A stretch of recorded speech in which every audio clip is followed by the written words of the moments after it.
Are you giving every sentence in your novel the same attention? Is every paragraph of prose getting perused and perfected, or are some of those passages getting a pass? The overall quality of your novel might be brought down not by your own lack of writing skill, but rather your lack of writing effort. I've been working on a short story recently, which is a medium that I haven't worked in a long time. I'm hoping this will eventually be something that you all will be able to read at some point, so stay tuned. Anyway, so last week I was going through and doing some revision passes on the prose, and I was reminded how much easier it is to tune up a short story compared to something longer like a novel. In this process, I was confronted with a reality that I hadn't paid full attention to at various times in the past. This idea of revision completeness, putting as much of your effort into every single sentence as you revise. Doing this for a short story is so much easier because there's just less to it. And it reminded me how difficult it is to put that amount of effort into every single sentence of a novel. You'll see this idea in areas like strength training or sports training of always using good form. Every rep you do, every punch you throw should be done with good technique, both from a safety standpoint and from a learning standpoint.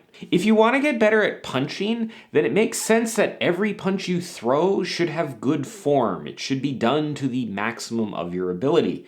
Otherwise, you're just wasting time and getting sweaty for no reason, which is how my ex described. It's the same thing with revising. Every sentence you put into your novel needs to be written with good form. Every scene, chapter, arc, and character likewise needs to have good form. Going through the prose of a novel like this is a lot more challenging because there's just so much of it. There's this constant feeling, or at least I have this constant feeling, that I need to move faster, that I need to get to the next scene, that I need to get through this whole thing. Now, I'm human, mostly.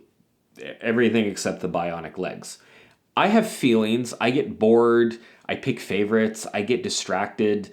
I imagine a lot of you do the same sorts of things when you're revising a novel. Just like with athletic training, as you get tired and the focus starts to drift, your form can go out the window, and at that point, it's arguable that you're not even accomplishing anything. With a short story, it's easy to dissect the entire thing, to break down every sentence. In novels, there are many, many more sentences. There's more to do. Revision on a novel can take months. It's hard to keep your energy up through the entire process. Now, I'm of the TikTok generation. TikTok by Kesha, not the other TikTok. But my attention span is still civilization-threateningly short.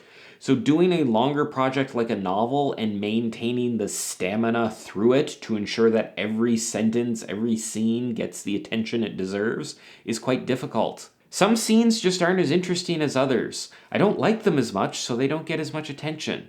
Do I go as deeply into word choice? No. Do I reread and readjust and redo every single sentence? No. Do I give every scene the attention it deserves? Maybe not. And this is a very dangerous habit to slip into because a novel is unlikely to be judged only by the scenes that you like. Every bad scene is a debt that the other scenes in your novel must repay.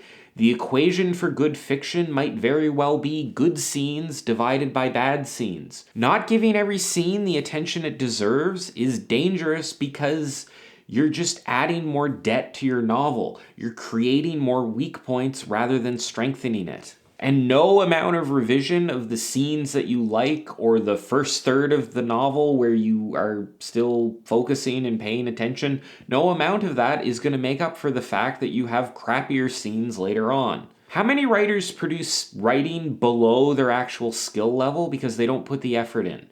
They rush through it. Sometimes they're forced to because of deadlines and things, but that's a different conversation. But a lot of us leave flaws in our work that we know could be fixed, or we don't notice the flaws because we're not using the proper amount of focus. Now, there's a flip side to this argument that is valid and should be explored. It is possible to spend too much time revising, to spend so much time polishing your novel that you wear away the protective coating, exposing the bare steel underneath, at which point it rusts. People will tell you that you need to move on, that you're making it different, but not necessarily making it better. That more passes through it, more time spent on it, maybe doesn't directly correlate with improving its quality. I think there's validity to this argument, but I also think there's a possibility that it's not actually true. This is purely anecdotal, but I think the pendulum in the creative world has swung too far to the just get the thing out there, it's good enough already kind of mentality. I think more and more people are focusing on the quantity of work that they're producing and taking this good enough for government work stance towards the quality of that work. I think we value highly polished, highly refined pieces of work as much as we ever have, but a lot of the emphasis and a lot of the conversation has moved towards producing more quantity rather than producing more quality. And listen, there are times in my life where I've been guilty of this thinking, especially when I designed the bionic legs. I really regret some of those decisions. Some of those things could have been done with more quality. There's also a difference between working towards perfection to make something better and just spinning your wheels because you don't want to move to the next step. I think when we talk about how people are being perfectionistic and they should just be done with the thing already, I think when we talk about that, we're really talking about the second kind. The first type involves actually finding flaws and working through them with a lot of effort.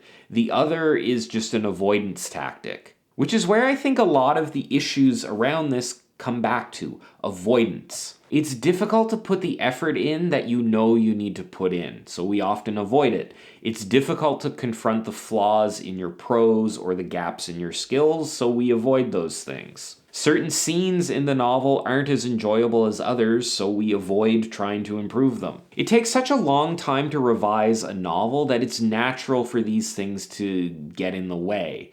You get dragged down by distraction, loss of focus. You produce a piece of writing that is lower in quality than what you could actually produce. So how do you counteract this? Unfortunately, I don't think there is any pithy answer I can give you here. The only counterbalance to this is more effort, more hard work, more focus, more time spent actually working and improving. I think having realistic ideas about how long it takes to produce good writing is helpful here. I think there are a lot of unrealistic standards of productivity that are espoused by various people in various places. So just giving yourself more time to work and accepting that you're going to produce less writing in that amount of time will allow for better quality, provided you're actually using that time to effectively improve the work. Above all, I think being honest with yourself is what it takes. We naturally avoid difficult parts of our process or troublesome parts of a manuscript. Until you accept that and work against that avoidance, your efforts might be going to the wrong places. Fundamentally, if every sentence gets all of your effort, then you won't be avoiding anything. Just like I'm glad you didn't avoid this video. So there you have it. I hope you enjoyed this video and found the advice in it useful.